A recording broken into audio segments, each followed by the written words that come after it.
김민수, 김채원 음. 맞나? 그래서 걔네 놀러 뭐 가나? 한다는데. 놀러 가나? 놀라 그래. 와. 놀라 그래. 자, 임동근 선생님 메타로다가 이게 우리 사회학과 이름이니까 잘 나오나? 잘 나오네. 자, 봅시다. 그러니까 여러 가지 이유가 있어요. 그 1, 2부를 처음 고른 이유는 첫 번째는 시기적으로 가장 기원에 있는 이야기이기도 하고, 또 두 번째로는 제가 원래 공부하는 게 1960년대를 많이 요즘에 연구를 해서 제가 또 자신 있는 분야기도 하고, 그렇기 때문에 할 얘기도 많을 뿐더러 기원을 이야기한다라는 게 굉장히 중요한 게, 사실은 어떤 것의 형성에 관한 이론을 이야기하는 게 이론적 작업을 할 때 굉장히 기초적이면서도 필수적이고 또 용이한 것이기도 하죠. 어떻게 보면은, 왜냐면은 그 형성된 것의 재생산과 반복이기 때문에 그 이후의 역사는 형성에 대해 이야기를 하려면 1, 2부는 보는 게 맞을 것 같아서 이야기를 했어요. 1, 2부의 시기적 배경은 일제시대. 너 보기 불편해서 제가 잠깐 이거 잘 읽어볼게요.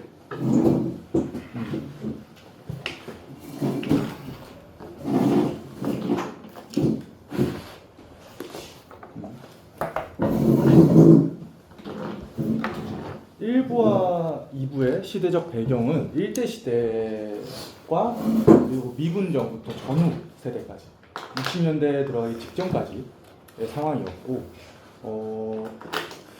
김종현 선생님은 지금 생각을 하시기에 이런 식으로 시대 구분을 하시는 것 같아요. 그러니까 대학이 생긴 게 1920년대부터라고 생각을 하면 되거든요. 그러면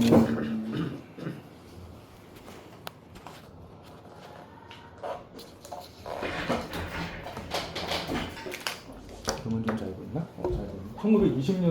1920년대부터 일제시대잖아요.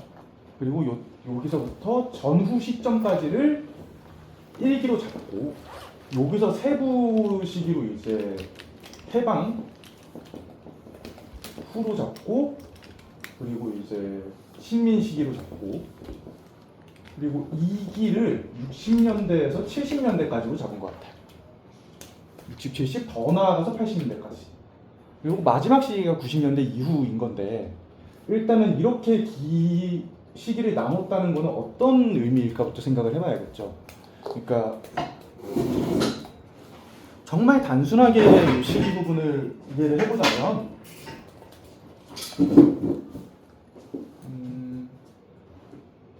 여기는 정말 단순하게 형성이에요.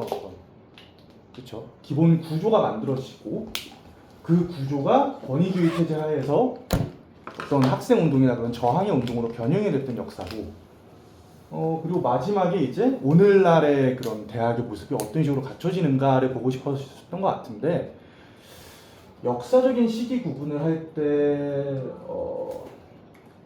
우리가 항상 고민해야 하는 것은 이 자체가 구분이잖아요. 그 구분은 항상 구분되지 않은 면을 만들어요. 배제된 면을 만들거든요. 쉽게 말해서 이렇게 시기 구분을 해서 놓치는 게 뭘까부터 생각해 봐야 돼요.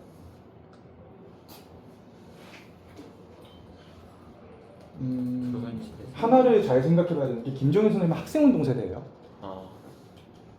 이 저자 김정일 씨. 이 쓰신 분은 학생운동 세대세요. 그러니까 60년대부터 80년대 하나의 그룹으로 묶는다는 것은 어떻게 보면은 그런 학생운동의 역사, 자신의 그 삶의 배경으로부터 무관하지 않다고 할 수 있어요. 왜냐하면 학생운동을 하는 그 당시 세대들이, 특히 80학번 세대들이 자신들의 어떤 선배들이라고 할 때 그 기원을 60년대 4.19 세대부터 다 잡기 시작하니까, 그런 일종의 민주화 흐름이라는 그런 학생운동의 역사로 이해를 할 수도 있을 거예요. 그렇죠?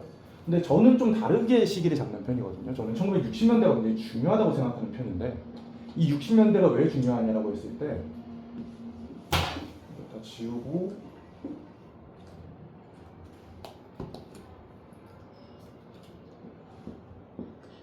(60년대를) 기점으로 해서 여기에 이제 1930년대 그리고 식민시대, 이 두 개를 구분하는 이유는, 식민지의 맥락하고 1930년대의 맥락을 강조할 때 저는 식민지는 말 그대로 식민지의 초기 근대성을 의미하고요, 여기는 이제 파시즘을, 특히나 파시즘의 맥락, 이 60년대 이후로 냉전과 함께 형성되는 지층이에요. 기존에 있었던 네. 식민과 파시즘. 그리고 이렇게 해서 형성된 것들이 변형되는 과정이 이후에 7080이고, 그리고 여기서 만들어졌던 아나라프의 용어로 쓰자면 꽁중틀이죠. 국면. 국면이요. 이 구조. 여기서 만들어졌던 스트럭처가 70, 80년대를 지속하다가 한번 단절을 맞은 것이 저는 90년대라고 생각해요. 냉전이 해체되고 신자유주의화가 되는. 이런 식으로 이해하면 저는 단절점을 기준으로 이해하는 거거든요. 그리고 그 단절점에서는 60년대가 굉장히 중요하다고 생각하는데, 왜 그러냐면 우리는 아직도 60년대에서 벗어나지 못했다라고 저는 생각하기 때문이에요. 그러니까 60년대 안에는 이 1930년대 이전사들이 접혀 들어가 있고, 그리고 60년대로부터 7080이 접혀 나오는 구도로 저는 생각을 하고 있어요. 이런 관점에서 저는 1950년대사, 그러니까 해방 이후에 네, 이미 늦은 것 같긴 해. 그 해방 이후의 대학의 형성사라고 할까요? 그 50년대사를 정확히 말하면 이제 전후 1953년부터 시작하는 그런 50년대사를 장기적으로 1960년대 안에 포함시키려고 합니다. 60년대적인 것을 구성하는 하나의 뿌리로서 포함시키려고 하는 입장이고요. 그렇기 때문에 저는 1960년대가 굉장히 중요한 시기라고 생각해요. 그런 맥락에서 60년대 전사로서 우리가 1, 2부를 보는 건데, 이 1, 2부의 되게 특징적인 부분은 여기서는 제가 구조가 만들어진다라는 표현을 써요. 그런데 이 구조에 그럼 기반이 되는 요소들이 있을 거 아니에요. 그 요소들이 만들어지는 게 저는 그 전사라고 생각해요. 그리고 그 요소가 뭐냐라고 했을 때 저는 제도라는 층가 굉장히 중요하다고 생각합니다. 혹은 제도와 형식이라는 층. 이건 구조와는 전혀 다른 개념이거든요. 구조는 이것들의 총체적인 배치를 의미해요. 그렇죠? 그러니까 발생론적으로 봤을 때 60년대 전사는 60년대에 만들어지는 스트럭처에 진료가 되는 형식과 기관들이 생성되는 시기였다 라는 점에서 대학이라는 기관이 어떻게 생성되었는가를 보는 것이 유의미하다는 겁니다. 이렇게 되면 김정인 선생님과 조금 다른 관점으로 보이는 거죠. 김정인 선생님 지금 보시는 관점은 어떻게 보면은 이런 어떤 한국적인 것의 구조라든지 이런 것들과 결부지어서 생각하고 계시진 않은 것 같아요. 제가 봤을 때 대학이라는 제도의 순수한 제도사를 하신 것 같은데, 그러니까 애초에 서문에서도 밝히는 이 책의 집필 목적이 대학사니까 더 큰 거시적인 시각이 없는 건 맞는 것 같아요.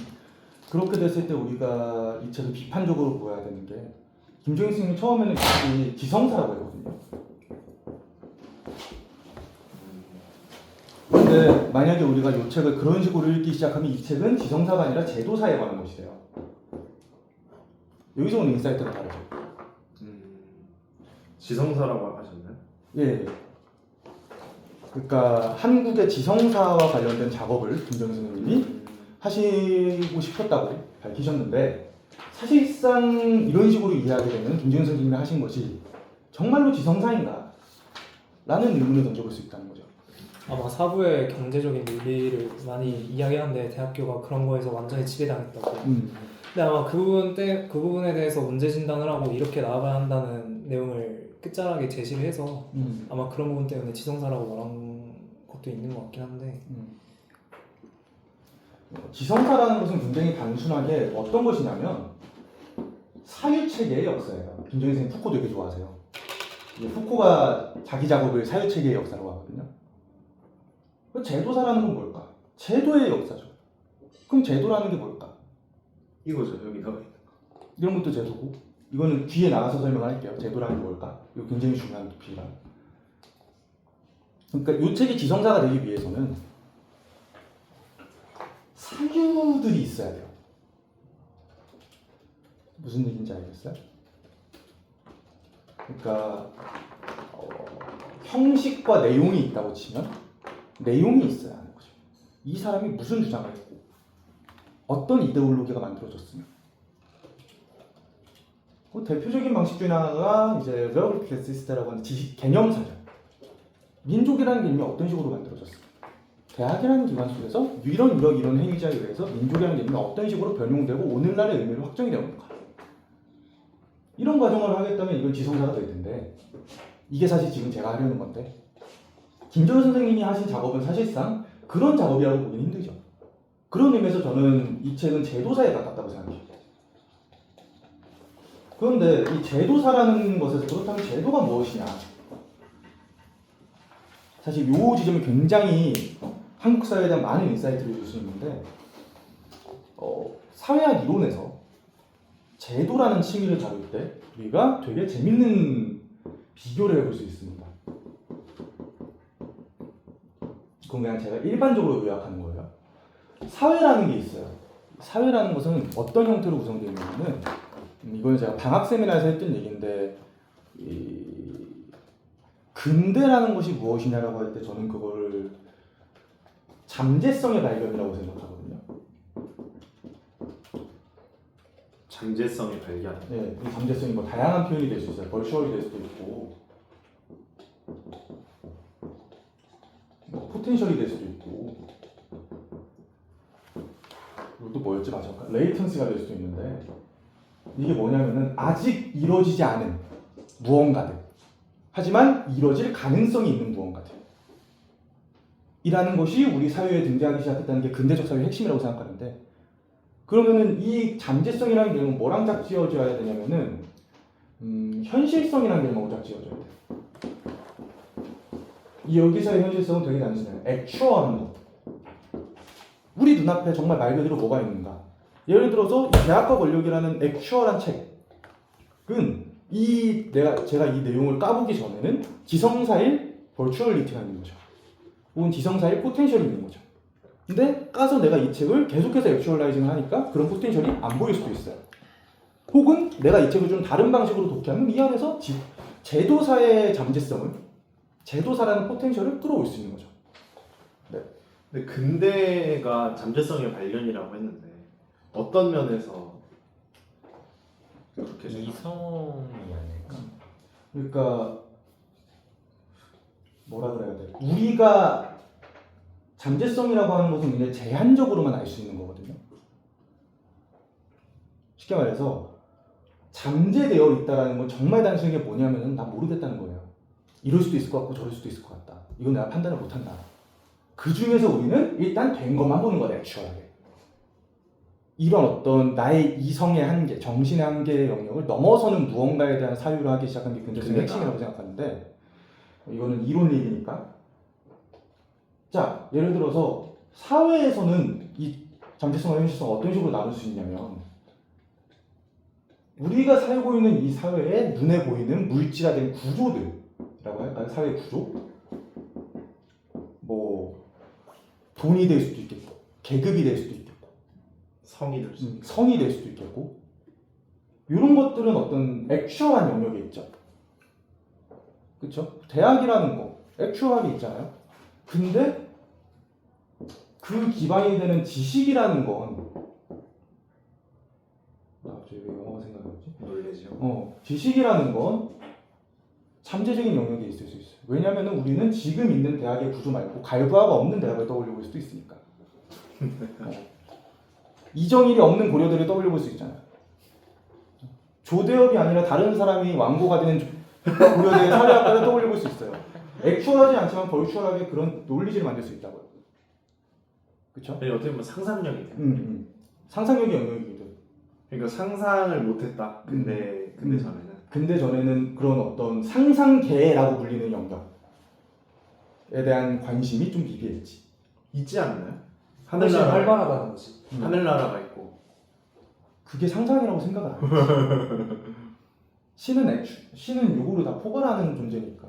애당초 그러면 데카르트까지만 이 해도 지금 신의 얘기해준 태연이의 이 의견은 어떤 학자의 이론이나 주장을 근거로 좀 형성이 이거 됐다고. 여러 명 다 섞은 건데 네. 일단 제가 제일 많이 참고하는 건 니클라스 루만이긴 해요.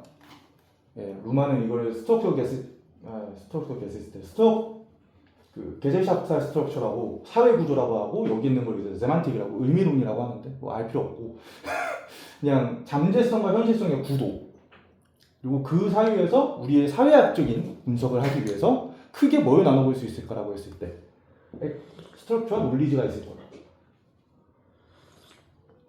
자, 다양한 층위들이 있을 텐데 요 사이를 이어주는 다양한 층위들이 있을 텐데 그 중에 저는 대표적으로 생각해 볼 수 있는 것 중 하나가 행위라고 생각해요. 액션.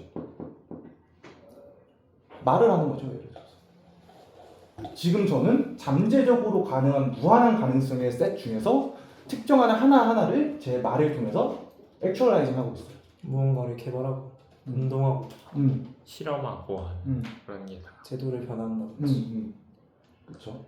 그리고 이 액션을 만드는 특정한 사회적으로 선제된 폼이 있을 거예요. 내가 한국말을 써야지 이 액션이 가능할 거 아니에요. 그렇죠? 문법에 맞는 표현을 써야죠. 이런 거 다 폼이죠. 기존에 있는 사회적 틀. 이런 것들을 구분해야 돼요.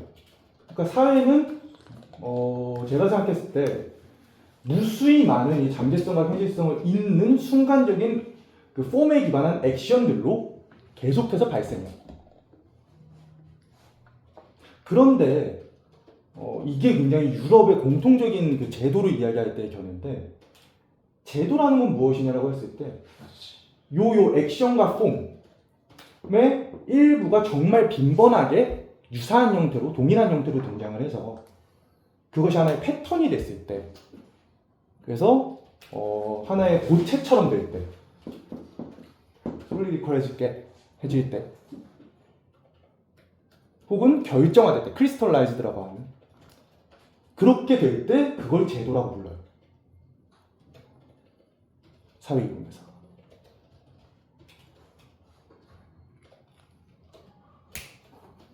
그렇다는 거는 굉장히 이거는 재밌는 부분입니다. 왜냐하면 우리는 제도에 대해서 이런 식으로 이야기 안 하니까요. 잘 생각해보세요. 정부에서 무슨 제도를 만드는 거죠. 사람들한테 만들어서 주죠. 그렇죠. 정책이란 말이 더 어울려요. 제도는 폼과 액션을 특정한 형태로 고체화시켜서 묶은 거예요. 그 다발인 거죠. 그 폼의 다발인 거죠. 형식의 다발. 같은 건데 유럽 이론의 감각에서는 폼과 액션의 다양한 양태들이 있는데 그 중에 일부가 제도가 된 겁니다. 제도의 기원을 따질 때 이런 식으로 접근해요. 대표적으로 뭐가 있냐면 도시가 만들어지면서 민주주의 국가의 제도가 만들어졌죠. 왜 도시는 자치권을 가지거든요. 그게 사회가 도시화되면서 거기서 만들어진 어떤 자치나 이런 폼의 형태들이 그런 폼이나 액션의 특정한 형태들이 법제화가 돼서 하나의 곧 유형화가 되고 그게 그래서 도시적인 것을 구성하고 얼바니티를 구성하고 사회가 점점 도시화되고 그렇게 되면서 그게 산업사회의 틀이 되고 그게 또 산업법이 되고 근대의 민주적인 국가, 관료적인 국가가 되는 거예요. 그런 형태로 제도를 이해하고 있거든요. 근데 이거는 요층위가 풍부한 유럽의 얘기겠죠. 포스트 콜로니얼 식민지를 막 탈출해서 근대적인 것을 만들어야 했던 초기 한국의 상황에서는 어땠을까라는 겁니다.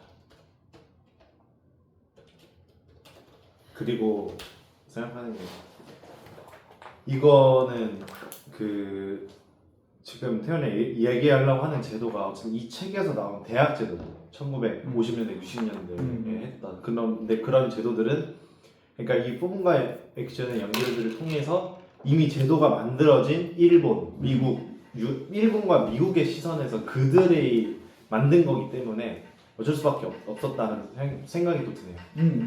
우리나라가 완전 그냥 섬나라로 다른 나라랑 연결 안 돼서 있으면 그런 식으로 제도화가 됐을 수도 있을 것인데. 예를 들어서 그런 거예요. 유럽에서는 그럼 대학이라는 기관은 어떤 식으로 만들어졌을까? 볼로냐 대학 얘기해서. 네. 최초의 대학은 영어로 뭐예요, 여러분? 이건 독일어로 똑같아. 컬리지. 유니버시티. 컬리지 아닌가요? 둘 다 유니버시티고. 돼. 네. 그럼 무슨 차이냐면은 컬리지들이 이 안에 있는 거예요. 아 그래요? 네. 컬리지들이 이 안에 있는 거거든요. 아, 영어도 틀렸네 아무튼. 왜 그런 프랑스는 유니버시티냐? 종합대학이라고 하는 유니. 유니버시티가 왜 생겼냐? 일단 그럼 컬리지가 뭐냐면요. 단과대 아닌가요? 네? 단과대 아닌가요? 단과대인데 이 단과대가 어떤 식의 액션과 폼으로 생긴 거냐면 처음에는 공부를 하고 싶어하는 학생들이 있었어요. 그래서 지금처럼 스터디 모임을 만든 거예요. 모임을 만드는데 솔직히 말해서 지들이 뭘 알아? 선생님 불러가야죠. 지들이 뭘 알아? 그러니까 선생님을 불러요. 그래서 학생들이 돈을 모아서 그 선생님의 숙식을 해결해주는 공동체가 만들어져요. 그게 컬리지였어요. 그렇죠. 그리고 이 컬리지들이 도시에서 주로 생겼는데 도시는 길드가 있잖아요. 길드들 사이에 연합처럼 해서 발전하는 것이 대학이에요. 이건 일종의 그런 조합의 성격이 있는 거죠. 그렇다면은 여기서 많은 것들이 이해돼요. 왜 그렇게 대학은 자치권에 대한 이야기를 할까? 굉장히 단순한 거죠. 원래 도시는 자치령이었으니까. 그리고 그 도시적인 컬리지가 모아서 자치 연합체를 만든 게 대학이니까. 근데 우린 그런 역사랑 소사가 없네요. 그쵸. 처음부터 그냥 유니버시티가 따하고 생긴 거네요. 그쵸. 이미 그런 게 생긴 데에서 너는 이렇게 해. 국가가 대학을 성립하고 그거에 지원해주는 시점부터 국가가 이 목줄을 탁 틀어준 거지. 그러니까 요런 어떤 취미, 요런 차이, 그러니까 제도에 대한 감각이 다르다는 거를 우리는 주목을 하면서 그럼 한국에서의 이 제도에 대한 감각이 어떤 식으로 생겼을까에 대해 접근하는 게 제가 봤을 때 이 책의 1, 2부를 읽는 하나의 좋은 방식 같아요. 1, 2부 어떻게 읽는 게 좋은 방식? 그러니까 제도라는 것의 의미가 어떤 식으로 생긴 걸까 한국에서는. 자, 제가 식민시대사를 공부하면서 항상 재밌게 느끼는 점이 뭐냐면은 요런 제도들이 생기는 거거든요. 대학, 지금 1920년대로 얘기가 넘어갔어요. 한국, 조선 1920년대 조선이에요. 조선 일제 식민지죠. 자, 대학도 있고 철도도 있고 막 이런 것들이 많아요. 그쵸? 근데 이런 것들을 이용하는 조선인의 사고방식이 없어요. 전화에다 대고 절하는 시절이에요. 양반가가 전화 오면 309고들에 하고 전화 받던 시절이에요. 그런 입장에서 이런 시설들을 설치를 하고 싶은 혹은 해야 되는 사람들이 어떤 공경에 처해 있었을까가 지금 이 책의 일부 내용이에요.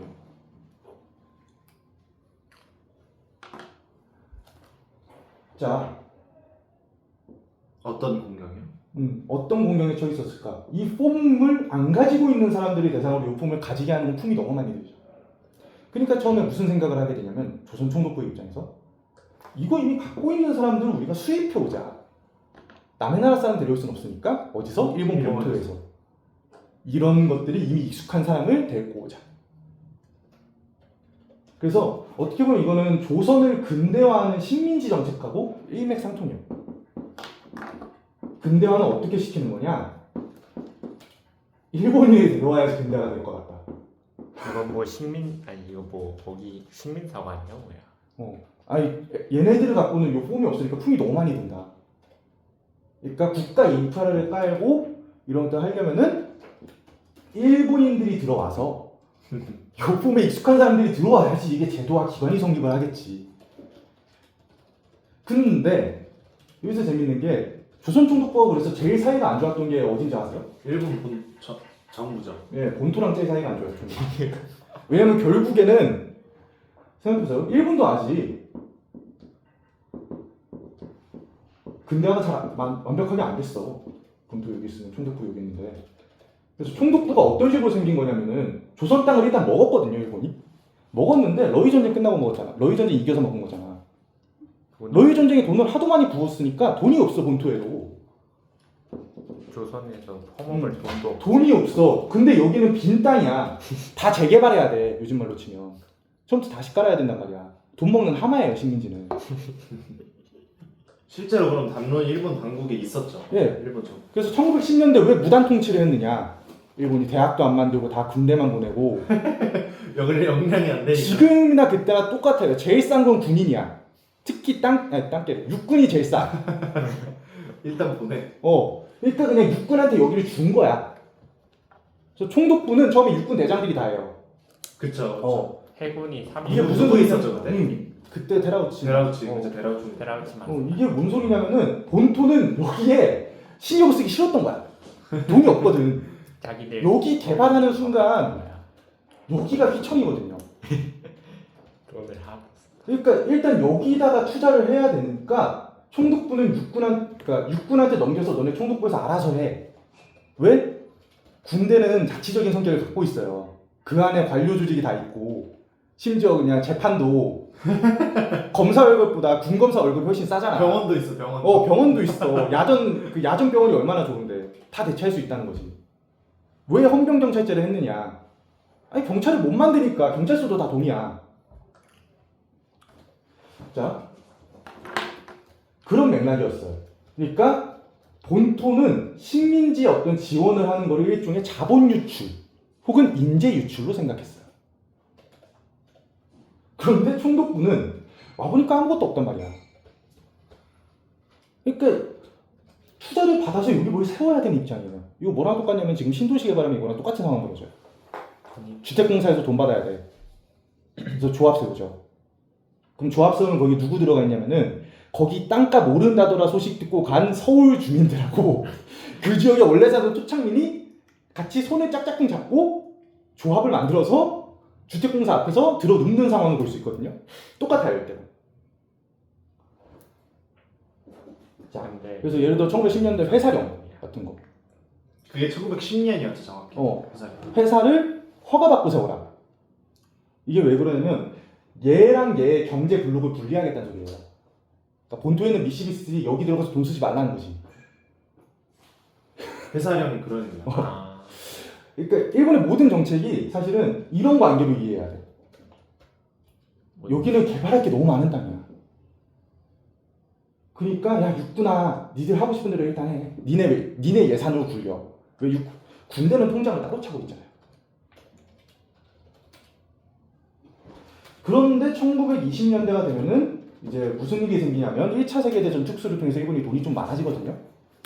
그러면서 이제 여기도 좀 돈을 넣어볼까 하도 욕을 많이 먹으니까. 다이쇼 데모크라시도 다이쇼 데모크라시가 돈 많아서 한 거예요, 쉽게 말하면. 그러니까 여기에 좀 투자를 해야 되지 않을까라는 이야기가 나와요. 그러니까 문화통치로 전환을 한 거죠. 소위 문화통치. 경찰서도 세우고 근대 국가도 세우고. 아닌데요. 그거는 그 3.1운동의 영향인데요. 그거는 그냥 현상이고. 그렇게 되었을 때 그럼 이제 총독부 입장에서는 블록이 열렸어요. 그리고 이제 재개발을 해준대. 투자를. 그러면 투자를 받아야 돼. 투자를 받아야 되는데 조선인이 돈이 뭐가 있어. 얘는 땅만 갖고 있단 말이에요. 그리고 돈도 안. 그러면 캐시카우는 본토에서 데려와야 되거든요. 데려와야 되니까 여기에 오시면 사업이 잘 돼요. 로 홍보를 합니다. 그때 뭐가 떴냐면 부산이 떠요. 원래 동네였잖아요, 이쪽 지역은. 근데 동네 지주들 파워가 너무 세니까, 그리고 부산은 좀 약했거든요. 그러니까 부산 지주들이 일본에서 건너와서, 일본에 있던 사람들이 부산 지주들은 어차피 그 권리 별로 없으니까 땅을 사오기가 쉬웠거든요. 땅을 매입해서 여기 동네에 비해서 쉬우니까 여기에 온천을 만들어요. 온천 관광단지를 만들어. 그래서 여기에 요즘으로 치면 약간 뭐라 그래야 돼? 막 카지노도 만들고 관광단지처럼 만들어요. 거기 그것도 있을걸요. 유곽도 만들어. 여기 유곽이 생겨요. 그렇죠. 부산이 뭐 부산에. 그래서 부산이 처음에 뜬 거예요. 그리고 동네가 죽은 거지. 그러니까 되게 단순한 이유예요. 이게 민족어갑이고 이런 거 다 아니야. 무슨 주자 들어가는 동네가 다 이때 망하거든요. 왜 그러냐면 주자 들어가는 동네는 전통 지주가 너무 세. 그니까 옆에 있는 좀 땅값 싸게 해서 팔아주는 애들한테 간 거야. 그런 식으로 해서 이 지역을 개발해서 일본 본토에서 좀 관광객을 끌어오자. 그리고 더 좋은 방법은 정착을 시켜야지. 얘네가 여기서 계속 살아야지. 여기 안에서 자본이 돌아 생계가 만들어지겠지. 그런 맥락에서 제일 중요한 키워드 중에 하나는 뭐냐면 교육이에요. 왜냐면은 이 당시 40대면은 애가 몇 살인데? 이 당시 30대면 애가 몇 살인데? 대학 돈 제일 많이 쓰고 제일 많이 버는 때인데 얘네 애들이 다 대학을 가야 된단 말이에요. 그렇기 때문에 대학을 지어줍니다. 그러니까 일본 캐시카우들이 지금 와야 되는데 그 사람들은 일본 3대 남 4대 남 일본의 그 3040, 586 세대 아. 요즘으로 치면 가장 돈 많은 그들을 끌어와야 되는데 본토 입장에서 이게 좋겠어요? 아니 싫지. 제일 싫죠. 그래서 제국대학을 세워달라고 하는 거는 무슨 의미냐면은 제국대학은 본토에 요 현마다 하나씩 있는 거예요. 이 거점대학이요. 공립국정. 근데 직업이죠, 직업. 근데 대학에서도 최고 대학. 조선내에다가 그걸 세워달라고 하는 건 제국대학을 세워달라고 하는 건 우리도 요 현급은 되고 싶다는 거야. 직업 하나는 달라. 현에서 현으로 이주하듯이 우리도 좀 이주를 받자라는 거예요. 특히나 잘 생각해야 되는 건 이 현이 다 원래 막부였어요. 일본에서. 다이묘의 기정팀. 그쵸. 일단 기본적으로 일본이란 나라 자체가 막부 이거 되게 결합이니까. 근데 패번 그래서 적지 않나? 이 싸움이 사실은 홋카이도에서도 똑같이 일어나. 홋카이도 현이 새로 생기니까 거기에 아이, 직업을 만들어달라고. 이 현의 대학을 세워서 본토인 그건 거 어디서 봤어요? 그러면은 여기서 맞는 거지. 아니 그건 어디서 보셨냐? 관동에서. 이 책이 똑같이 나와요. 아, 홋카이도 그래요? 대학이. 예. 홋카이도예요. 네, 홋카이도 대학이. 못 봤는데. 홋카이도 원래 아이누인들이 살고 있었는데 거기를 그러니까. 개척하겠다는데 그래서 그 중에 대표적인 수단이 뭐냐면 대학에 예과를 설치한다는 거. 근데 예과가 진짜 뭐야? 그 예비. 예비과. 아. 그러니까 들어가서 1, 2년 동안 교양 교육 받는 예과를 만든다는 게 뭐냐면 일단 자격이 안 돼도 들어올 수 있어요예요. 예과. 예과를 만들면은 예과로 받아줄게. 너네 서울대 떨어졌어? 야, 너네 동경대 떨어졌어? 서울대 오면은 그 5등급도 서울대 올 수 있어. 예과로 일단 와봐. 그거야. 그리고 여기 보면 그런 거 다 나오잖아요. 야간 대학. 그 나중에 근데 이거는 이때도 있을지 모르겠는데 그냥 받아주는 거. 정원 외로 그냥 청강. 받아주고. 청강. 청강이 뭐였는지 알아요? 일단 들어와. 들어오고 일단 수업 들어. 그럼 내가 나중에 학점 인정해줄게. 그 졸업은 장부에만 안 적어줄게. 청강을 해서 교수한테 돈을 줘요. 청강 교수한테 원래 청강 80년대까지 그랬어. 교수한테 돈 주고 들어. 그럼 당신도 줘야죠 지금. 나는 그래서 비공식청. 아무튼 예과라는 게 그런 전략이었어요. 그러니까 본토에서는 이 꼴이 당연히 싫지. 얼마나 다소로워요. 요즘으로 치면은 경북대가 경상도에 애들 나간다, 애들 좀 오라고, 혹은 전북대가 전남대가 애들 오라고. 저희 면접만 봐도 올 수 있어요. 맞아. 오면 돈 들여요 하는 거야. 9등급도 올 수 있다고. 그러면 얼마나 기가 차겠어 서울 애들은. 강남 시대인제 다니는 사람들 제가 다 받아줍니다 이런 거거든. 거기만 그러니까 그 경대에서 그것도 뭐야 고등학교도 아니야. 강남 시대인제 다니는 사람은 다는 그 전에 환급을 여기서 해줘. 시대인제 학원금 환급을 여기서 해줘. 그 짓거리를 한 거야. 그럼 당연히 본토에서 말 나오겠죠. 식민지주의. 심지어 지역 감정 이때도 똑같이 있는 거거든요. 그러니까 더 심하지. 막보는 좋대지. 조선인과 일본인의 이 민족 감정이라는 게 우리가 생각하는 지금 생각하는 것만큼 그렇게 이데올로기적인 투쟁이 아니었을 수 있다는 거예요, 제 말은. 그때는 오히려 일본 내부에서 더 싫다고 물고 뜯고 했을지도 모르지. 왜 그러냐면은 얘네랑 싸울 때 본토 조선 거주민들하고 본토의 그 행정당국이 싸우는 거거든요, 결국에. 그러면은 이 거주민들은 누구겠어요? 제조선이 건너간 일본인이야. 그리고 거기 원래 살던 돈 많은 지주들이야. 그 사람들은 짝짝꿍이 잘 맞아. 근데 돈 없이 여기 가잖아요? 코리안 드림을 꿈꾸고 가잖아? 그럼 똑같이 빈민이야. 서희. 그러니까 간단하게 말하면은 저희가 지금 재개발 지역이니까 저기로 가니까 본토가 빠져가지고 쏠려나가 된다는 거죠. 그거 갖고 싸운 거예요 식민지 투쟁은 사실. 조선인이나 일본인은 제가 봤을 때 레토릭 같아요 그냥. 왜냐면은 경제 수준을 직접 조사를 못하는 시대였잖아요. 그렇지. 그러니까 제일 쉬운 게 그걸로 나누는 거였거든. 일본인한테 대학 입학 혜택을 줍니다.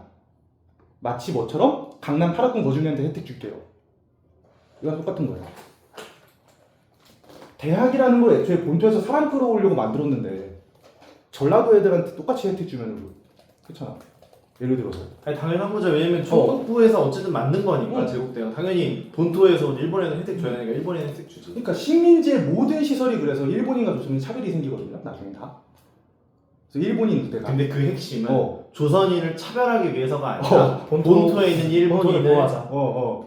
보호가 아니죠. 본토에 있는 일본인을 끌어올려. 얘네는 본토는 모르겠어. 일단 본토는 우리는 내가 너무 아니야. 없어. 본토는 내가 아니야. 일단 우리는 제한 조선인이야. 일본인. 창씨 개명할 때도 그래서 본토에서 저것들이 어떻게 우리랑 똑같이 써질 수 있냐면서. 왜냐면은 이제는 그 조선인 일본인 구분이 안 먹히는 거거든요. 창씨 개명 해버리면은 호적 똑같이 들어가잖아요. 내손 일치가 돼버리면. 그러면 여기 있는 애나 여기 있는 애나 지원 똑같이 해달라고 하면 할 말이 없어요 본토에서. 가뜩이나 전쟁 때문에 돈도 없는데. 아니 그러니까 중국으로 가가지고. 그러니까 욕벌이에요. 이 과정에서 경성 제국대가 생기는 겁니다. 진짜 웃기네. 잠시만요. 정리할게요. 네네. 정리하면 되게 골 때리죠. 당시 조선 총독부의 정책과 음. 또 뭐라고 해야 될까요? 조선 총독부의 정책 특히 조선인 차별은 진짜 조선인 차별이 아니라 일본인 특히는 조선인에 대한 차별이 아니라 본토 일본인을 끌어오기 위한 그치. 혜택으로 보는 것이 더 타당하다. 더 타당할 것이다. 그러니까 이 렌즈로 이 대학이라는 것도 봐야 된다. 경성 제국대를 만든 이유가 왜냐면 우리가 고등학교에서 그 경성 제국대를 배우면은 원래 밀립대학 설립 운동이 있었는데 그걸 좌절시켰다고 나오거든요.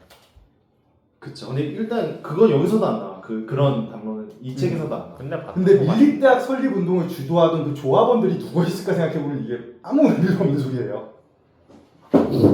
조합원들. 그리고 더 웃긴 얘기 해볼까요? 나중에 그 평양이랑 이런 데서 그거 하잖아. 그 물산장려 운동.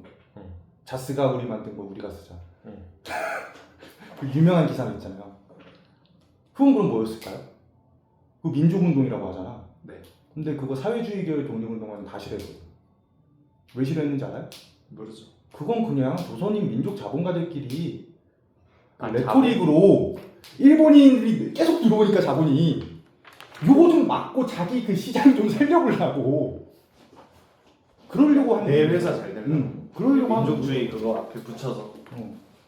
그러니까 당연히 싫어하지. 임시정부가 그럼 여기서 잠깐 궁금한 게 거기서 어떻게 나왔는지는 잘 기억이 안 나는데 제국대학 말고도 다른 사립대학을 세울 수는 없었나요?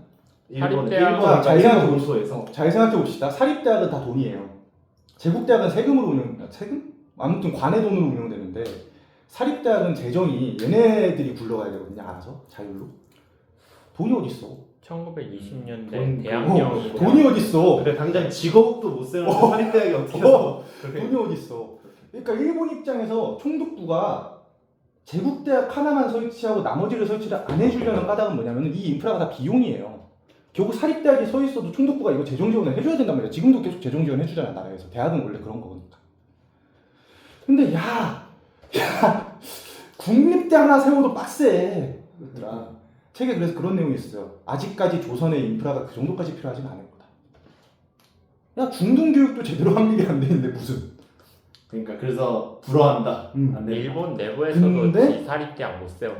근데 사립대학을 세우고 싶었죠? 그러니까 그 욕망을 어디로 빼냐면 전문학교를 만들어줬어요. 그래서 전문학교가 이때 만들어진 게 뭐가 있냐면은 기독교 애들 여기는 이제 돈을 해외에서 선교사들 그 인맥으로 다 받으니까 펜젤러. 돈이 많단 말이야. YMC 이런 데는 미국 당시 돈 그래서 얘네가 만든 게 연희대고 연희 전문대. 연희대고 똑같이 이제 그 여기도 이제 천주교 기독교 그쪽이지. 거기가 이화학당이고. 배죠? 그리고 우리 그래도 조선인들의 무언가 있어야 되지 않을까 해서 만들어진 게 보성이고. 그래서 보성이 제일 이제 가난하고 뭐 없이 생겼죠. 그러니까 땅값을 신촌 못 갔잖아. 왜 얘네가 이거 같은데 몰려 있을까 생각해 보면 같은 통장을 떼고 있었으니까 돈 주는 사람들이 똑같은 사람들이니까 그렇게 생각하면 돼요. 그래 그리고- 위치도 사실 비슷하죠 다. 그리고 뭐 불교 대학도 있었어. 제일 지금도 이게 아마 중앙 승가대라고 있을 거예요. 이건 불교에서 돈 줘서 있는 거고. 그러니까 그나마 돈이 되는 애들은 전문 학교를 만들어요. 그래서 이게 다 전문 학교거든요. 그럼 요즘 전문대 생각을 사람들이 할 것 같잖아요. 이거 그거 아니죠? 어. 그 정도로만. 근데 총독부가 그런 거 신경을 못 써요. 이거 관리를 어떻게 해? 그러니까 그 관리가 안 되는 상황에 이용해서 얘네가 그냥 당시 그 경성제국대랑 거의 똑같은 교육과정, 4년제 교육과정으로 가버려요. 그치. 여기 책 보면 나오죠. 그러니까 전문학교지만 전문학교가 아닌 거고 어떻게 보면 이게 관과 민의 타협인 거지. 이쪽. 어떻게 보면 그러니까 묵인해 주는 거지. 정부에서. 이렇게 되면 이제 정부라고 하면 안 되지. 총독부가. 왜냐면 그때 정부는 일본 본토에 있었으니까 정부는 저거 다 싫고 그쵸 그쵸. 정부 입장에서 저게 다 싫고 총독부 입장에서도 그냥 전문학교를 하면 대학교 지원을 안 해도 되니까. 그리고 여기 책 보면은 이 당시에 이 경성제국대학이나 전문학교에 한국인보다 일본이 더 많거든. 교수도 다 일본인. 아니 전문학교는 아닌가? 그렇지. 경성제국대만. 경성제국대는 어차피 본토에서 끌어오려고 하는 거고. 어차피 제국대는 거기서 끌어올려. 전문학교도 교수님이 더 많이 본토인들은 전문학교 가다 이거지. 왜냐면은 이렇게 되면 뭐가 되냐면은 쉽게 말해서 들어온 돈이 민간으로 빠지면 관리가 안 되잖아. 그건 그대로 그 돈 그냥 그 사막에다가 물 붓는 거랑 똑같은 거잖아요. 그러니까 사막에 있는 애들은 사막에 있는 애들끼리 놀아. 우리는 연못을 만들어야 되니까. 그런 거라고 생각하면 돼요. 그래서 뭐 과자 부스러기 뭐 던져줘. 아니 너네는 그냥 너네끼리 그냥 니네 안에서 모래성을 쌓든 뭘 하든 신경을 안 쓰는데 야 어렵게 수돗물 구해왔는데 소금 없는 생수 구해왔는데 그거를 요 모래바닥에 쳐 붓고 있으면 되겠냐는 거예요. 그런 논리로 하면 이게 되게 깔끔하게 정리되죠. 그렇죠? 여기까지 혹시 잘 이해 안 되거나 이런 포인트로 잡으면 어떨까요? 하는 부분이 있나요? 그러니까 제일 핵심은 그거라는 거잖아요. 그러니까 본토 일본인을 데려오기 위한 그거 안에서 봐야 된다. 특히 그 본토와 총독부 간의 긴장관계. 그러니까 여러 개 이제 충의가 있을 텐데 본토와 총독부가 제가 봤을 땐 제일 크고 총독부 혹은 현지 일본인. 현지 일본인이네. 뭐야? 본토 일본인과 제조선 일본인. 제조선 일본인. 제조선 일본인. 식민지 일본인. 플러스 지주죠. 왜냐면은 제조선 일본인이 왜 여기서 중요하면 얘네 돈이 많아서 돈 들고 오니까. 와 본토와 또 여기에 원주민. 이 시민 이거 재개발이랑 똑같다니까. 요렇게 제가 봤을 땐 세 개예요. 빈민은 아예 없고 그냥.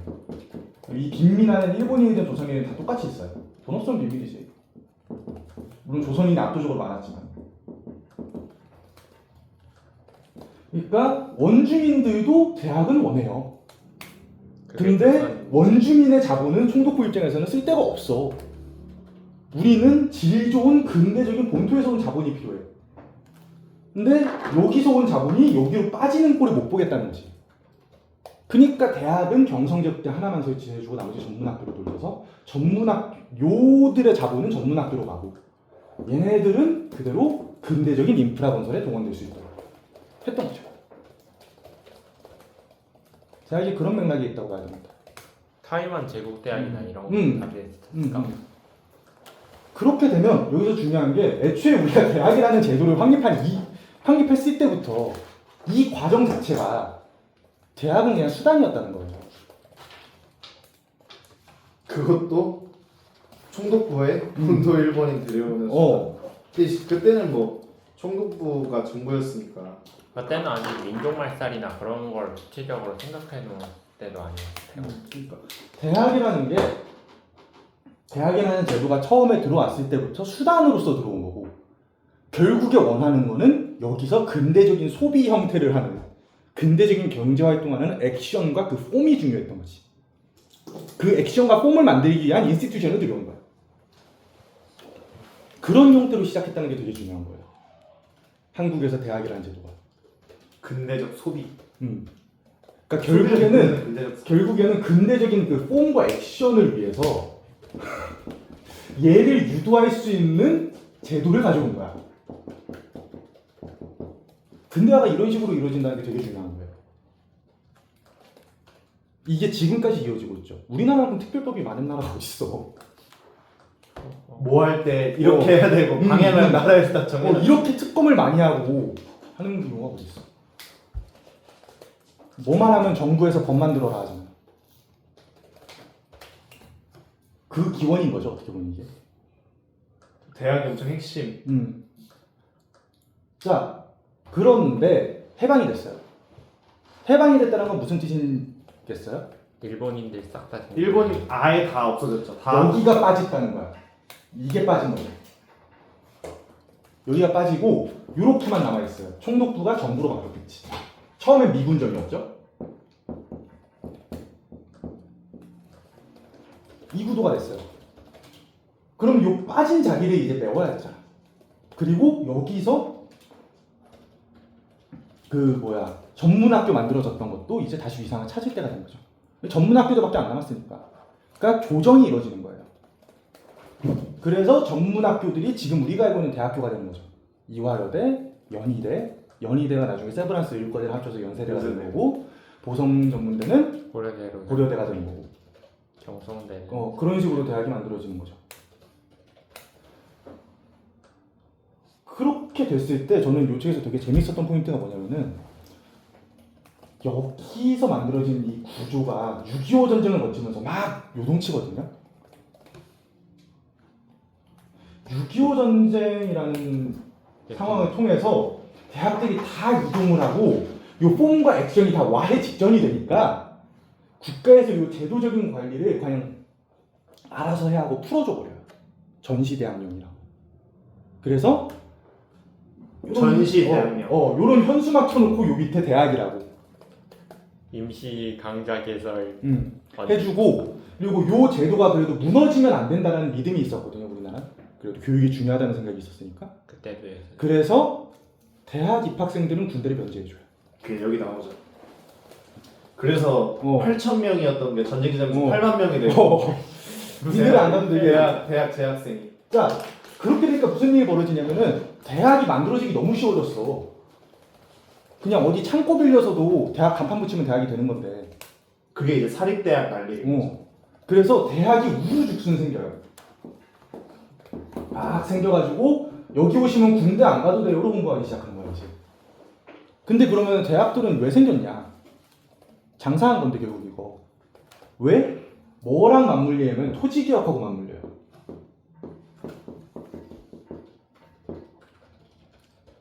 일단 문제가 있죠. 얘네 원래 그 떠났던 그 대조선 일본인들이 갖고 있던 그 적산 땅들 어떻게 할 거냐?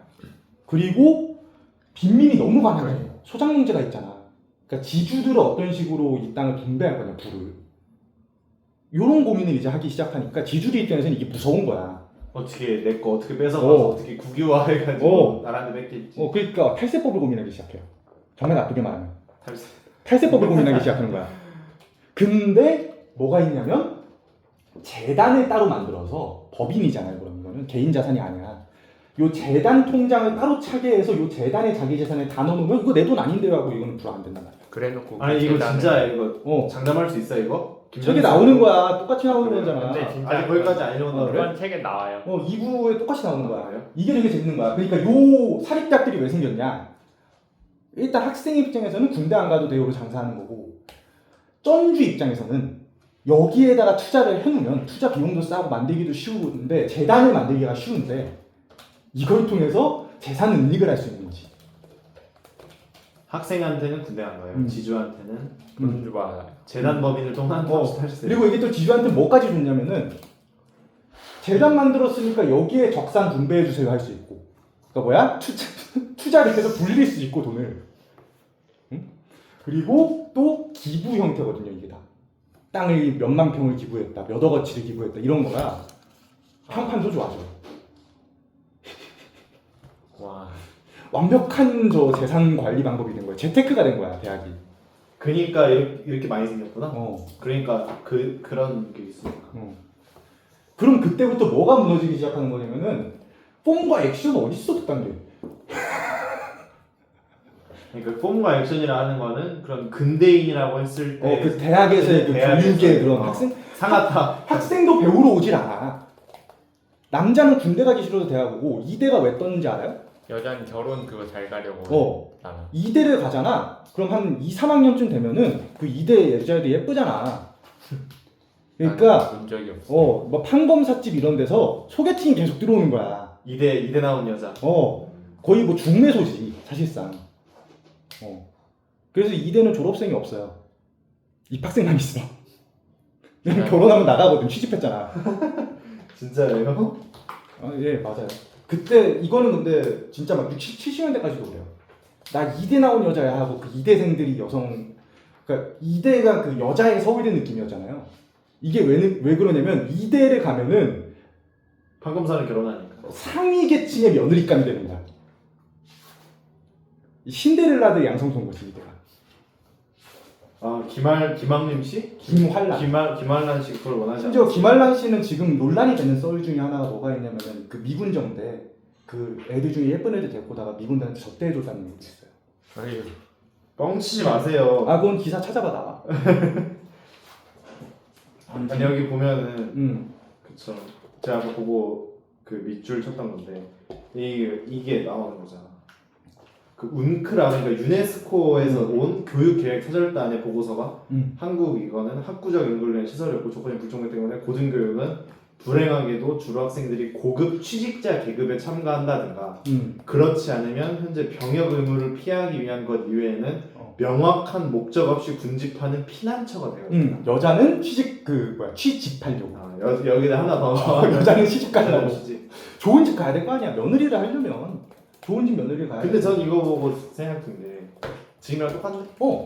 지금이 2024년인데. 그러니까 사실상 한국에는 또 약간 순수한 분에 추구한다는 류의 근본이 없네요. 대학이라는 게 이미 설립 때부터 폼이나 액션이 다 어디 갔냐는 거야. 그러니까 어제 태연이가 하는 말이 있어. 생각보다 좀 당연한 게 맞네. 어떻게 생각하면 지금 대학이 대정일 나오고 이지랄 나는 게 당연한 거야. 이정일이라는 현상이 그렇게 독특한 현상이 아닐 수도 있어요. 갈구아가 그렇게 독특한 수업이 아닐 수도 있어. 이거는 대학 저거 전시 대학령 그냥 그거의 망령일 뿐이야. 그런데 중요한 건 뭐냐면은 여기서 이제 제가 얼마 전에 외교부 간담회를 한번 갔다 왔는데 거기 주제가 뭐냐면 ODA라고. 어디요? 웅크라가 전형적인 이사례지. Official Development Affair. 그래서 원조. 공적 개발 원조. 어시스턴스다. 공적 개발 원조라는 게 뭐냐면은 정부 차원에서 다른 후진국한테 너네 이걸로 개발해라고 해서 투자해 주는 거 공적 개발 원조라 그래요. 한국은 사실 그래서 ODA로 성공한 나라야. 그래서 요즘 외교부 가면 무슨 얘기하냐면은 스위스민지네요. 그치. 그래서 신식민지 어쩌고저쩌고 얘기하는 게 이런 면에서 나오는 건데 요즘에 외교부 가면 그런 얘기해요. 이제 우리가 ODA 받았으니까 요 사례를 벤치마킹해서 ODA를 해줘야 되지 않겠냐. 근데 이게 무슨 뜻이냐면 가서 기관 지어주고 학교 지어준다는 뜻이에요. 베트남에 서울대 짓잖아. 그런 거. 그것도 ODA겠죠. 그러니까 우리나라의 처음 이런 제도들은 미군정 이후로 다 ODA 형태로 들어와요. 웅크라 같은 거. 그리고 뭐 예를 들어 출산도 우리나라 처음에 인구조사 누구 돈으로 했지? 미국 돈으로 했어요. 당연히 미국 돈을 했죠. 미국 지원 받아서 대한 어머니회가 만들어지고 그 어머니회에서 출산율 조사하면서 인구조사가 처음 돼요. 그게 70년대까지 나라 돈이 안 들어가. 그 방식으로 미국 돈을. 해외 원조가 들어가지. 그럼 ODA로 만들어진 나라거든요. 대학도 똑같아요. 대학도 처음에 그런 제도적인 기반이나 이런 거는 ODA로 들어왔고, 근데 그 ODA를 로컬에서 어떤 식으로 변용시켜서 받아들였나가 중요한 거죠. 영화? 네, 로컬에서는 어떤 식으로 받아들여서 그러느냐? 정말 단순하게 재산 축적의 수단, 재테크 수단으로서 받아들였어요. 그리고 그거를 향유하는 그 대학 문화를 소비하는 사람은 경영 기피와 취직으로 받아들였죠. 시집이나. 환장한다. 예, 이 환장의 콜라보가 이루어지는 50년대였습니다. 그럼 60년대면 이 상황이 나아지냐? 열심히. 나아지기 뻔했어요. 그 가능성을 찾는 게 중요한 거거든요. 왜? 4.19가 터져요. 대학 민주화 운동이죠. 쉽게 말해서 정상화를 해야 되는 거야. 이게 무슨 그러니까 소리냐? 1960년 대학 민주화 운동은 대학 정상화의 가능성이 있던 시기. 근데 60년대는 모든 부분이 다 그렇잖아요. 그쵸. 4.19랑 이거 하면서 정상화의 가능성이 사회 어디서는 보였죠. 왜 4.19가 중요한지 알아요? 이렇게 해서 환장의 콜라보로 만들어진 구조 있잖아요. 일단 구조가 어떻게든 만들어졌잖아. 그리고 그게 만들어지자마자 박살난 게 4.19예요. 다 박살났거든. 한국 처음으로 양원제 내각이라는 게 처음 생겨요. 장면 내각. 그리고 여기서도 나오죠. 그 학생들이 그 이제는 학생들의 그 요구가 되게 크게 받아들여져서 위상이 높아져서 학생들이 등록금 너무 높다 하니까 100원씩을 반환해줬대. 그때 100원이면 그때 그러니까 100원이면 등록금 낸 거를 다음 날에 바로 이 1일 만에 바로 100원씩 돌려줘. 그러니까 어떤 느낌이냐면은 나라의 구조가 이제 다시 만들어야 된다는 이야기가 나온 게 4.19 이후 분위기예요.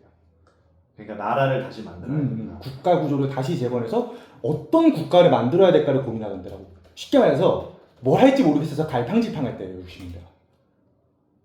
그러니까 뭐가 생기냐면 두려움이 생기거든요. 이건 제 그냥 공부했던 내용인데 공포가 생겨요. 뭐에 대한 공포냐면은 방공? 무질서. 질서가 없다. 아 이건 지식인 사이에서 공유되는 분위기였던 거죠. 왜냐면은 4.19 자유민주주의를 위해서 자유를 줬더니 아직 우리 민족이 그 자유를 획득하는데 역량이 안 되는 건지도 모르겠다. 책임이 필요해, 자유에는. 그 얘기가 60년대 처음 나온 거거든요. 아 그래서 저번에 발제문 나올 때 그 책임 얘기가 그렇게 나오는 거구나. 무질서에 대한 공포. 왜냐면 이게 어느 정도였냐면 초등학교에서도 그 선생님이 때리면 파업했으니까 애들이 와. 운동장에서 파업했어.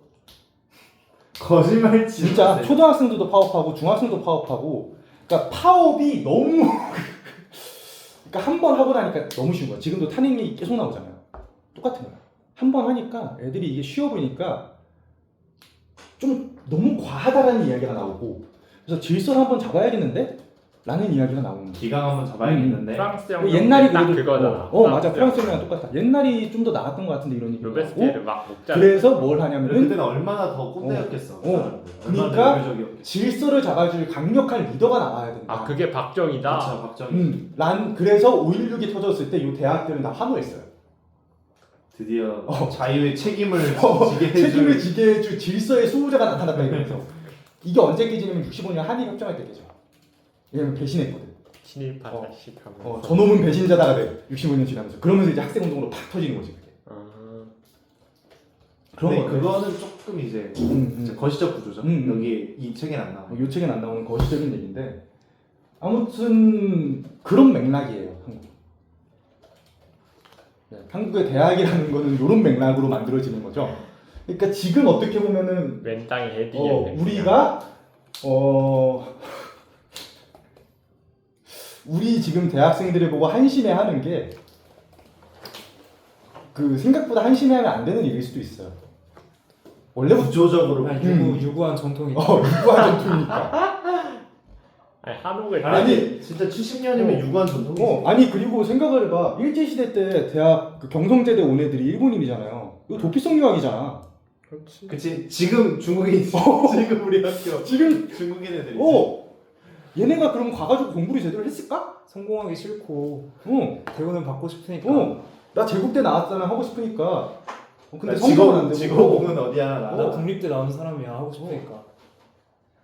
그러면은 얘네들도 공부를 제대로 했을까? 그러니까 쉽게 말해서 대학에서 공부를 제대로 한 사람들이 있었을까? 그렇죠. 아니 여기 보면은 시작할 때부터 여기 보면 그거 나오잖아요. 그 특히 전쟁 열심히 할 때는 다 바꿔버리잖아.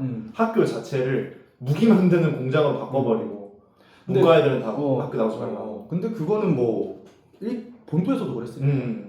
전시 총동원이니까. 네.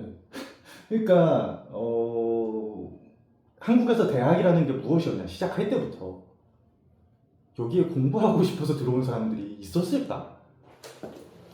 있더라도 그들의 그 꿈이 유지되고 이어져 나갈 수 있는 구조가 된 적이 단 한 번이라도 있었을까? 60년대 잠깐 그랬던 것 같긴 한데 이런 질문을 한번 던져봐야 되지 않을까? 제도의 침해에서 어떻게 보면 제도가 그런 거를 오히려 종용하는 것이 아니었을까? 그런 안타까운 질문을 던져볼 수 있다. 예, 그런 거. 근데 뭐 역사 보면 이런 현상 계속 반복되는 기분이야. 한국사는 계속 이거지. 근데 아까 60년대 그 얘기는 잠깐 그 태영이가 원래 공부하던 걸 얘기해 준 거잖아요. 그러면 60년대 대학 민주화 운동의 결과에 대해서는 어떻게 보는 게 맞을까요? 박정희. 그 결과가 박정희다. 박정희고 그리고 박정희를 했잖아. 근데 65년에 이 새끼가 배신을 때렸잖아. 대학생 입장에서는. 그니까 그리고 그것도 있다. 60년대 제가 이건 옛날에 한국사 공부하면서 얼마 전에 의문이 풀린 거예요. 원래 갖고 있었는데 갑자기 통일운동을 하거든요. 6.25 전쟁 끝난 지 10년밖에 안 됐는데 다짜고짜 갑자기 남북 기본. 왜 통일운동 왜 하는지 알아요? 그때? 모르죠. 그게 뭐냐면 민족이라는 개념의 범위를 확정하는 과정이었어요. 민족을 어디까지 볼 것이냐. 다시 한국을 만들어야 되고 이 한국은 민족 국가여야 되는데 그럼 여기서의 민족은 어디까지로 할 것이냐. 한반도 전체 사는 요 조선인들을 다 민족이라고 볼 것이냐. 아니면 문화를 공유하고 있는 그러니까 인종적 개념으로 민족을 볼 것이냐. 문화를 공유하는 개념으로 볼 것이냐.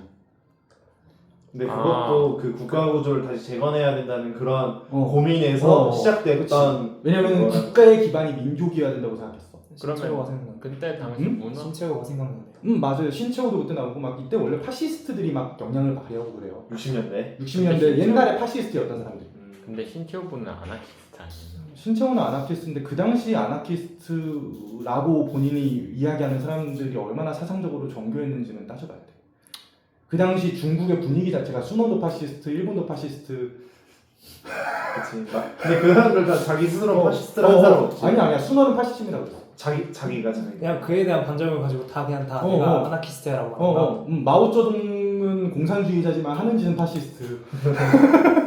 장제스도 장제스는 아예 대놓고 파시스트였고 삼민주의가 파시즘 사상이야 사실. 한족 중심이니까. 한족 민족의 그 전체주의야. 근데 순수 한족이면 이미 주나라까지도 거슬러 올라가는데 그리고 민족이라고 하면은 그래서 그런 과정이 생기는 거죠. 민족 투쟁을 한다라고 했을 때 그 투쟁이 한국의 문화를 보유하고 있는 사람들이어야 한다. 남한의 문화를 보유하고 있는 사람들이어야 한다가 그런 어떤 한일협정의 맥락과 통일운동의 맥락에서 만들어져요. 사실은. 그리고 그걸 했던 중심이 대학이었던 거죠. 왜냐면은 문화가 일본화된다는 위험이 있었어요. 점점 이제 일본에서 수입품이 들어오고 일본이 잘 나갈 때 일본이 확 뛸 때니까 그 일본의 문화적 영향을 받는 거에 대해서도 두려움이 있는 거예요. 그러니까 지식인들이야 반성하자. 왜 우리는 그렇게 일본 문화를 좋아하느냐. 일본식 저거 산수를 그리고 있느냐 왜. 이런 얘기들 해요. 김종필이 실제로 그런 사람이었잖아요. 그 당시 지식인들의 약간 교양 같은 느낌이었어 그게. 일본 기억하는. 우리 근데 박정희가 이제 한일협정을 하니까 대학생 사회에서 그 반작용으로 문화적인 정체성으로 민족을 정의하려는 그게 만들어지는 거고 박정희는 입장이 바뀌죠. 인종을 중요하게 생각해. 그래서 기본 합의서가. 근데 여기 60년대 얘기는 그 얘기는 안 나오죠. 그거는 정치 얘기니까. 그걸. 근데 사실은 그게 뭐에 불리냐면 그 지식인 지금 대학 권력의 분리. 대학 권력과 정부 사이의 결탁이 분리된 거야. 잘 됐다고 해야지, 잘 못했다고 해야지. 그러면서 이제 얘네들이 학생운동의 길로 들어가는 거죠. 거시적으로. 아니 그러면 60년대를 대학 중심으로 다시 보자면은 뭐 그런 정치적 사건들이 있었고 여기서 이야기하는 거는 그 백낙준, 김한람, 유진호 중심으로 한 사학 중심의 대학 권력이 형성됐다라는 거죠. 그러면 그 대학 권력이 그러니까 대학 권력 형성됐다는 다른 말로 얘기하면 정부랑은 이제 끊어졌다. 아니지. 걔네들이 김종인 선생 마지막 부분에 무슨 얘기했었냐면은 이 제도라는 것이 그딴 식으로 다 수단이 되니까 쉽게 말해서 몇 쪽에 나와요? 마지막 그 165쪽. 아 2부 마지막. 정치에 대한 실망이 4.19를 불러왔듯이 여기? 아니야 내가 찾아볼게. 여기가 아닌가? 그러니까 난 2장까지는 거의 다 읽었는데 여기서 이제 나온 거는 이제 사립대학에 이게 생기고 학생회 생기고 교수 평의회 생기고 이제 대학 민주화를 실천하려고 했다까지가 이제 2장이 끝이었어. 60년은 아예 안 나와. 그렇지 60년대 들어가. 박정희 얘기는 3부에서부터 시작돼. 그 무슨 얘기냐면은 내가 뭘 보고 얘기했던 거냐면은 총장을 하면서 너무 쉽게 국회의원 선거 나가고 정치하고 장관하고 이 사람들 다 정부에 산다까지 했던 사람들이잖아. 그러니까 세 명 다. 정확한 표현이야. 한 달까지 했던 사람들이지. 대학 내에서 짱을 먹고 그리고 그거 하고 총장 온 거야 이 사람들. 정부에서 하고 총장 온 거야. 아니면 겸직도 있었어요. 문교부 차관이 서울대 총장이 된 시절도 있었어. 그 친일했던 사람. 그런 거를 보면은 이게 어떻게 보면 사학 권력이 형성되는데 이 사학 권력의 기반이 뭐였냐는 생각을 해봐야 돼요. 공부를 하는 그 학문 권력이 아니라 사학 권력이라는 거. 회사같이. 공부를 하는 권력이 아니야. 학문 권력, 지식 권력이 아니야. 사학 권력은 정치적인 권력인 거지.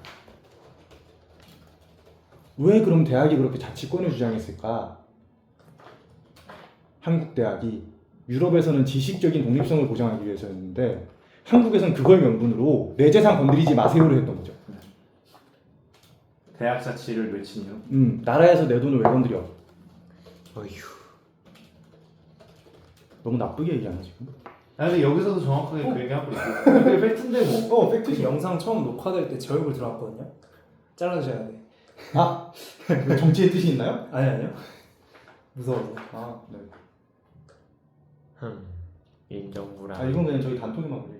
재밌어서. 근데 인정부라. 유튜브에 올려야지. 유튜브에 올릴 거야? 알았어, 맘대로. 그럼 내고 잘라야 돼. 아니 근데 또 그래서 재밌었던 게 그 얘기 그게 좀 중요한 것 같은데 그 얘기가 안 나와서 미국화. 이것도 태연이가 미국화 그 정글준 안 좋아하는 미국화는 60년대부터. 근데 여기서 나오잖아요. 그 미국 원조하고 그 유학 엄청 보내고 파견하고 그러니까 미국식 대학을 만든 거잖아. 보냈잖아. 아직 안 들어왔잖아. 그랬나? 아니 여기 보면 6개월 단기 유학이라는데. 단기 유학 들어오고 하는 거는 이제 그 과정이고 얘네가 들어와서 자리 잡는 게 1960년대거든요. 미국 제대로 거기서 공부해서 거기에서 가지고 온 권력 가지고 대학 취직한 사람들. 그거는 그게 1960년대라서 사실은 그럼 미국화 얘기를 하는 거는 60년대 해야 돼요. 그럼 아직 조금 더 가요. 그리고 또 뭐가 있냐면은 미국에서 그런 어떤 학문에서의 미국적인 그런 패러다임의 확장이 중요하다고 이해가 나오는 게 로스토라는 사람이 근대화론이라는 패러다임을 펴면서거든요. 여기서 나오잖아요, 로스터. 다음 장에 나와요. 60년대 얘기할 때. 그게 1960년대 나와요. 그게 1960년대 미국의 제3세계 지원 정책이었거든. 거기에 이론적 기반이었거든. 그러면서 그래서 소련 1960년대에 한국의 대학들에서 근대화론에 대한 세미나랑 학술대회가 엄청 열려요. 근대화. 그러면서 이제 사회 권력장이 미국화되고 이런 것들이 발생하는 거고 이때는 제도를 미국을 모방했을 뿐이야. 그거는 다음 주에 얘기하시죠. 근데 사실은 그 제도를 미국을 모방했다는 게 말만 미국을 모방한 거지. 미국 애들이 언제 그 재테크로 대학 만들었어? 일본 아니야? 대학 재테크의 사례가 우리나라로 또 있을까? 대학 재테크. 아니 우리랑 나랑 비슷한 그 지위에 처해 있는 제3세계였던 나라들은 좀 있지 않아요? 대학 재테크가? 아니 이 정도의 이건 그러니까 시작부터가 저기 뭐 어디 돼지우리에다가 그 깃발 해놓고 재단 세웠던 데는 많이 없어. 재테크라는 게 굉장히 재밌는 포인트. 재테크. 뭐 사립대에서도 미국이나 영국 같은 데 보면 돈 주고 입학하는 사람들이 있잖아요. 그러니까 기부 입학하고 좀 다르지. 그리고 제가 이제 좀 짚고 싶은 포인트는 그 제가 아주 중요한 우리 대학에서 중요하게 생각하는 게 지금 이 형태. 그냥 여기 보면 유럽식 대학엔 두 가지 모델이 있는데 하나는 유럽형 모델. 유럽형 모델은 직업교육, 그 마이스터샬레 독일로 치면은 그게 따로 돼 있고 학수라는 거는 따로 돼 있는 그게 이제 유럽형 모델이고 미국형 모델은 그게 한 학교에 같이 있는 건데 우리나라 대학의 모든 시작은 태영이가 얘기하는 이 유니버시티에서로 시작이 됐다. 왜냐? 그렇게 기본적으로 틀을 짠 게 미국이니까. 그리고 뭐 여기에 나오는 유진호, 김한란, 백낙준 이런 그 고대 연대 이대를 만든 이 총장들도 전부 다 미국 유학 출신이니까. 그러니까 이게 되게 중요한 거 같아요. 유럽에서는 제가 독일을 그래도 좀 공부를 하니까 독일을 좀 공부하고 독일어를 좀 하니까 이렇게 나눠요. 그러니까 포호슐레라고 하고 발음이 되게 힘든데 우니베르시타트 이렇게 두 개로 나눠요. 우니베르시타트. 그 유니버시티. 유니버시티. 그다음 저 아래는 뭐죠? 이게 포흐슐레라고. 포호슐레. 이게 뭐냐면 그 기술자 교육하는 이 학교. 그러니까 여기에 그러면은 지금 그 우리나라 치면은 산업 디자인학과 이런 게 들어가 있어요. 공대. 쉽게 말해서 공대야. 공대도 아예 따로 있어요? 유럽은 그래서 우니버시타트에 공학과가 없어요. 엔지니어링이 없어. 공대 사람들 취직하면은 이거 하잖아. 그건 마이스터니까. 자동차에서. 그러니까 그 엔지니어링 학과가 처음 생긴 게 사실은 그 얼마 안 됐어. 독일에서는 정말 얼마 안 됐어. 요즘 생기고 있어 우니버시타트에서. 근데 거기도 뭘 하냐면 이론 위주로 해. 실습하고 싶은 공학 사람들은 이론 다들 위주로. 저기 막 공학 만들어서 개발해가지고 특허 내고 이런 건 다 아직도 여기. 뭐 공모전 씨발 맨날 나오고. 예를 들어서 예대라 그러잖아요. 독일도 예대가 있거든요. 드라마라도 있어. 근데 안 좋아요. 독일에 예대가 있잖아. 근데 예를 들어서 베를린에 이제 쿤 예술대가 있거든요. 베를린 예술대. 여기 가면 이제 아카데믹한 이론해요. 미학 같은 거. 예술 아래 가면 산업디자인. 안에 가면 진짜 뭘 만들어. 칸트, 베냐민 뭐 이런 걸 다 저기서 하고 어. 밑에 가면 진짜 뭐 그림 그리고 뭐 그런. 한병철이 베를린 예술대 교수였어요.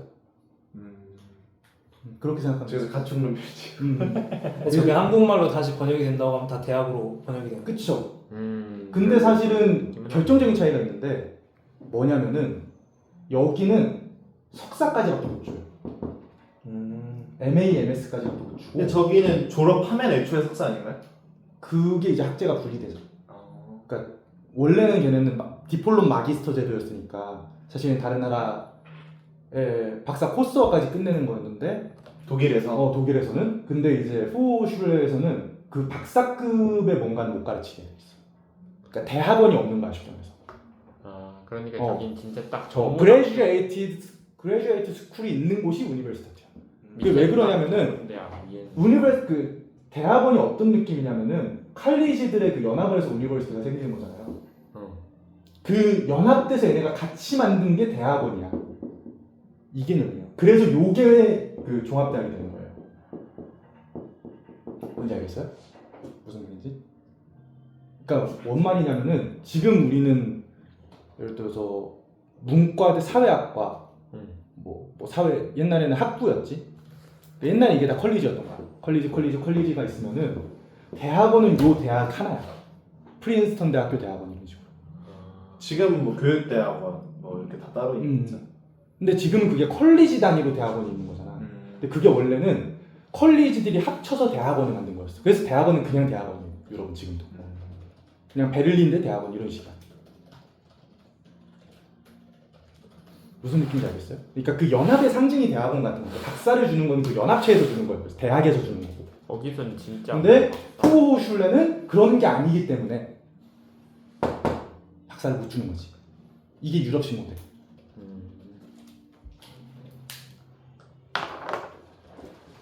네, 우리나라는 그게 아니라 당연히 미국에서 했으니까 저런 식으로 갔다. 뭐 근데 그때는 미국이 세계 최강이었으니까 뭐. 근데 저는 이것도 우리 어떤 아카데믹한 분위기가 왜 이렇게 없을까 했을 때 이 구조도 엄청 큰 것 같아요. 맞아. 왜냐면 기본적으로 학교에 그러니까 어떻게 보면은 그 아카데믹이라는 게 없는 거지.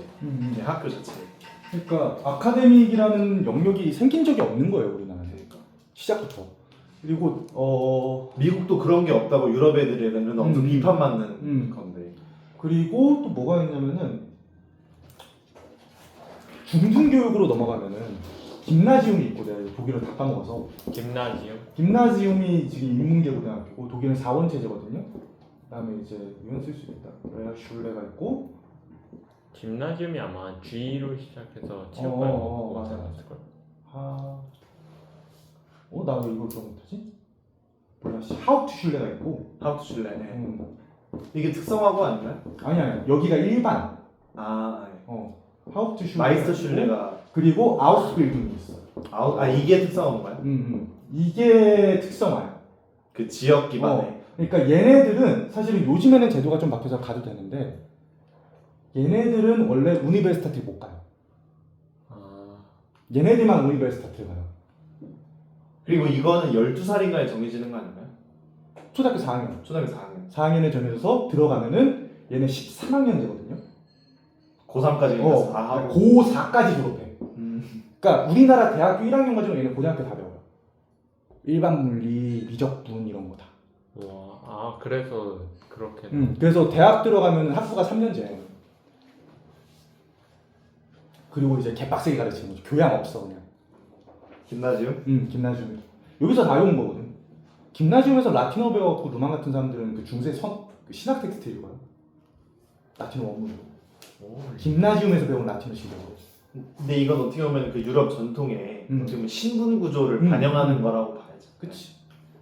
그래서 그런 거지. 근데 어떻게 보면 그것 때문에 아카데믹한 분위기가 만들어지는 거야. 맞아. 프랑스는 뭐가 있냐면 리세가 있어요. 그랑제골 같은 거. 리세. 고등학교. 부르디에 나온. 그러니까 리세가 고등학교인데 그 리세 중에서도 명문 리세가 있고 그 명문 리세에 고등학교 선생으로 오는 사람들은 아그리게시용이라는 시험을 통해서 오는 건데 그 아그리게시용을 받은 사람들은 교수도 될 수 있고 교사도 될 수 있는데 박사학위가 없는 사람들이야. 무슨 느낌이냐면 사르트르랑 보부아르가 어떤 식으로 처음에 사귀게 됐는지 알아요? 그걸 리세에서 만났나요? 아그리게시용 동기야. 아그리게이션이 뭐라고? 그 교수 자격 시험.